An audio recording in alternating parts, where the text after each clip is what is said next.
I loved skipping rocks. I loved finding rocks that looked different. It was something I gravitated to. When we moved to Duluth in 2013, of course, I spent a lot of time on the lake, and that was mainly just to go and be on the water. And being that I was born on a lake, I was really excited to be back near water again, and there's something really meditative about it. Then I met these crazy rock people.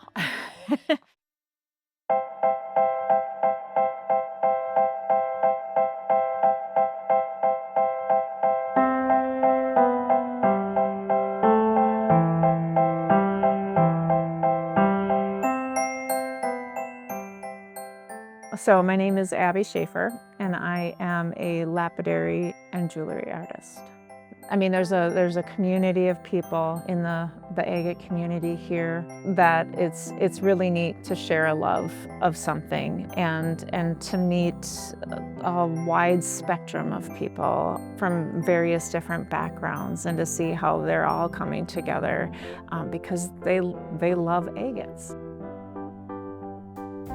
Amanda and I have been friends, maybe it was just before COVID, maybe a little bit of, yeah, so sometime before COVID, pre-COVID, she had seen me looking for agates in the parking lot, and I got in the elevator and she asked me if I was looking for agates in the parking lot, and I said yeah, and then we introduced ourselves. And we met because I saw her from the 5th floor of my building in a parking lot doing this, and I was like, that's one of my people. And then we ended up knowing some people at the place we work, common friends, and they introduced us, and the rest is history. And I think that's one of the biggest things that we really enjoy, is that we both get excited for each other when we find something. We have a call that we use to call each other to see if we're within earshot, to know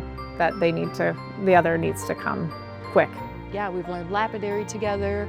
We've learned some silversmithing together. We started our little businesses together. We vendor together. We pick together. It's a pretty awesome partnership. The Lake Spirit agates were actually brought down from Canada by the glaciers, and they deposited them in this glacial till. I mean, we're talking over 1 billion years old that has still been preserved. I found a lot of peace in looking for and searching for rocks as a child, just kind of meditative. I grew up partially on Lake Superior, partially on a farm in central Minnesota, so lots of dirt roads and fields and things like that. So it was just kind of a way to focus and forget about anything going on in the world. So I guess that's still why I like to do it.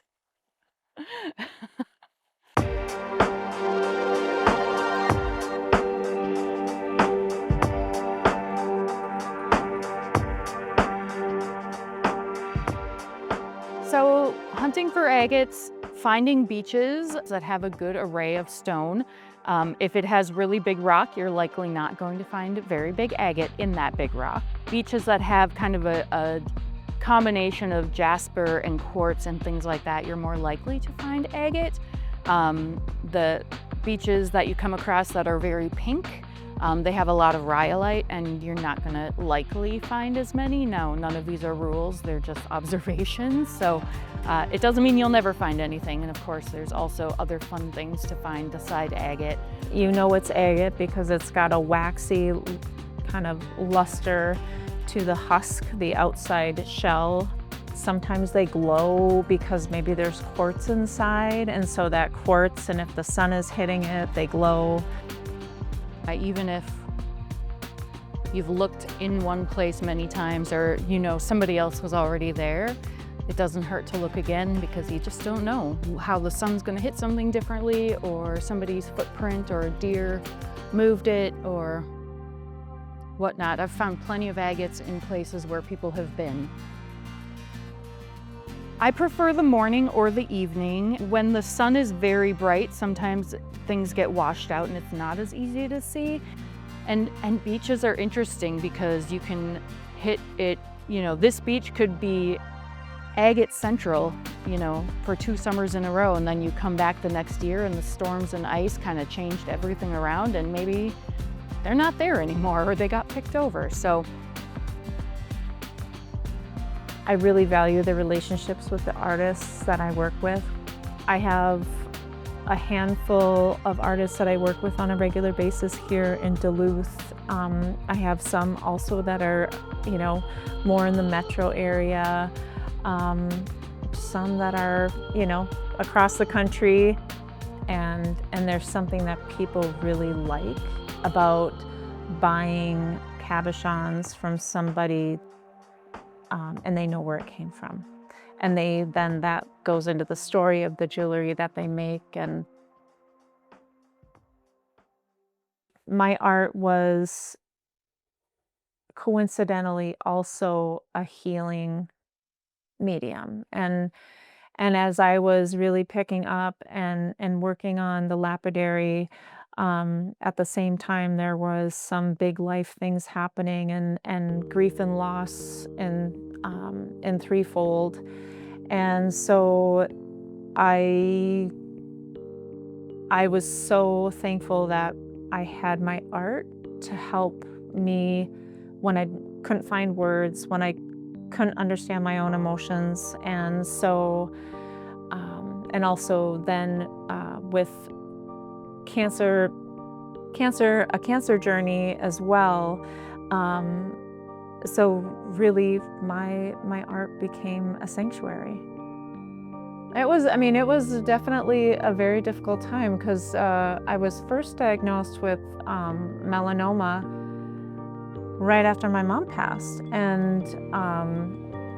And then a year later was diagnosed with breast cancer, and then a year later diagnosed with lung cancer. And I am very thankful to be on the other side of those journeys. But my art really was solace, and it was a way for me to work through emotions, and especially when, trying to communicate was so difficult, because I think there was an element of compounded trauma with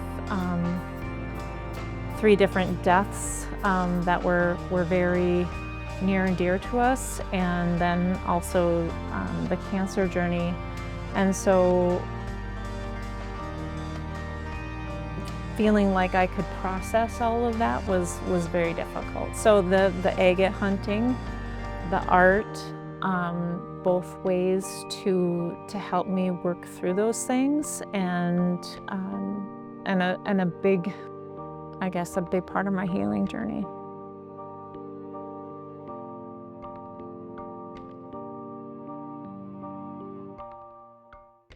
People do get concerned that one day the agates will run out.